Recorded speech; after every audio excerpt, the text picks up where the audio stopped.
আসসালামু আলাইকুম। আজকে আমাদের আলোচনার বিষয়টা হচ্ছে ন্যারেশন।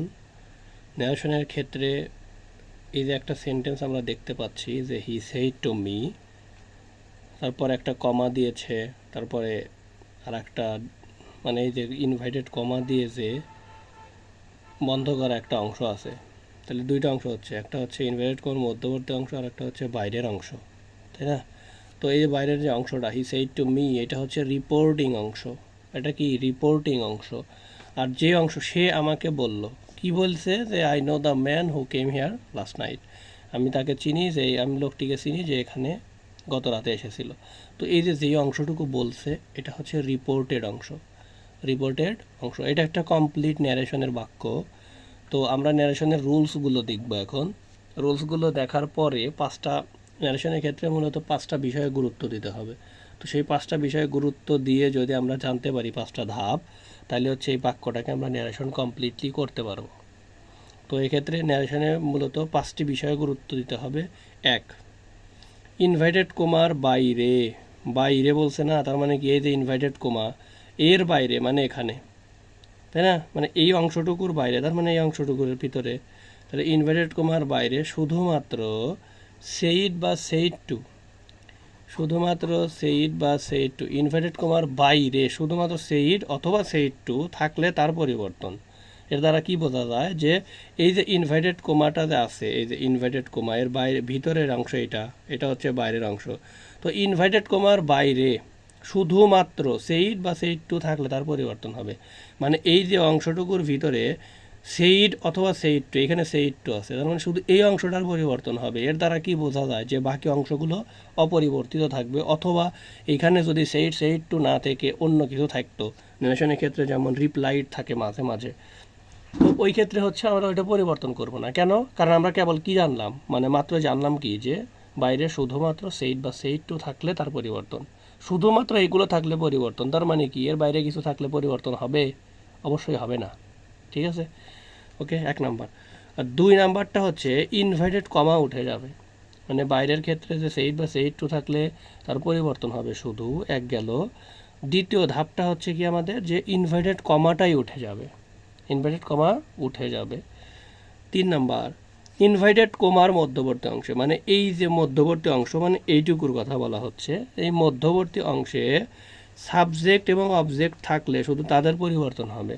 মানে এই যে মধ্যবর্তী অংশটার ভিতরে সাবজেক্ট এবং অবজেক্ট যদি থাকে তাহলে ওগুলোর কি পরিবর্তন করতে হবে। তিন নাম্বার ধাপ গেল।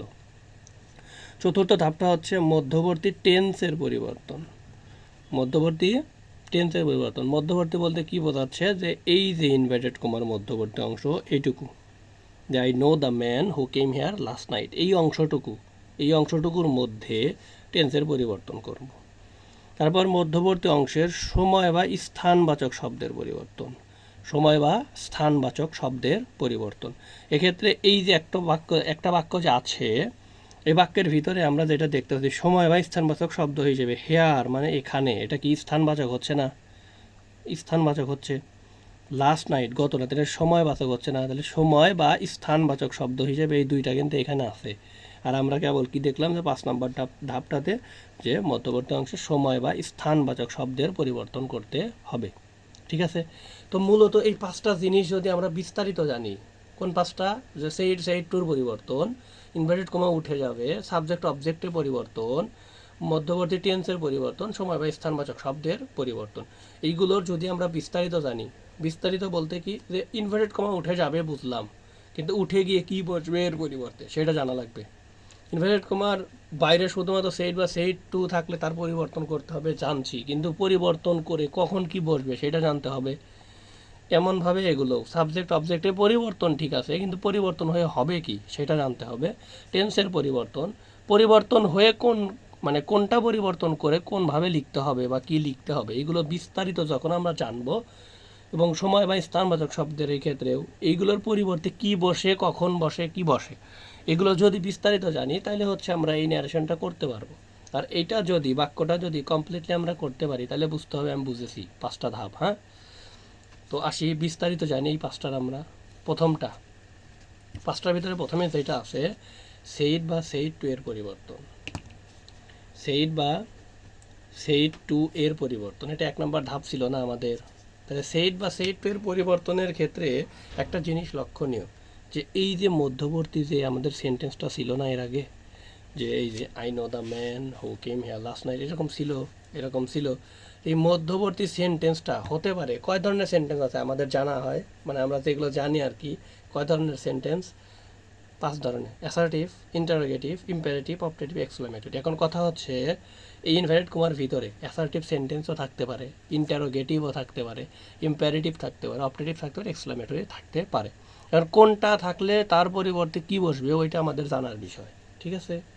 তাহলে এখন হচ্ছে সেট বা সেট টু এর পরিবর্তনের ভিতরে যদি মধ্যবর্তী অংশে যদি অ্যাসার্টিভ সেন্টেন্স থাকে, তাহলে পরিবর্তন হয়ে কি হবে? Interrogative, imperative, optative, exclamatory. এগুলো একটু বিস্তারিত দেখবো এখন। তো মধ্যবর্তী বাক্যটা যদি অ্যাসার্টিভ হয়, মানে ইনভার্টেড কমার মধ্যবর্তী অংশে বাক্যটা যদি অ্যাসার্টিভ হয়, হলে সেইট বা সেইট টু উঠে টোল্ড বসবে, এই যে টোল্ড বসবে। তাহলে মধ্যবর্তী বাক্যটি অ্যাসার্টিভ হলে কি বসবে? টোল্ড বসবে। এখন কথা হচ্ছে অ্যাসার্টিভ হলে টোল্ড বসবে, ঠিক আছে, কিন্তু অ্যাসার্টিভ যে আমি বুঝবো কেমনে? ঠিক আছে, অ্যাসার্টিভ যে আমি বুঝবো কেমনে? এই যে দেখেন, অ্যাসার্টিভ বুঝবেন কেমনে? নাউন বা প্রোনাউন প্লাস ভার্ব অথবা বিভার, মানে এখান থেকে যে কোনো একটা থাকবে, প্লাস ভার্ব বিভার্বের একটা থাকবে, এবং বাক্যের শেষে ফুল স্টপ থাকবে। এরকম যদি বাক্যের গঠন হয় তাহলে ওই বাক্যটা অ্যাসার্টিভ হবে।